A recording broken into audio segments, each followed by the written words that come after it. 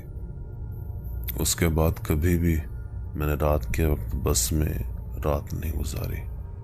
امید کرتا ہوں کہ آپ کو یہ سٹوری اچھی لگی ہوگی۔ اگر اچھی لگی ہے تو کمنٹ باکس میں ضرور بتائیے گا، اور اگر آپ کے ساتھ کوئی ایسا واقعہ پیش آیا تو مجھ سے شیئر کیجیے گا۔ بہت شکریہ۔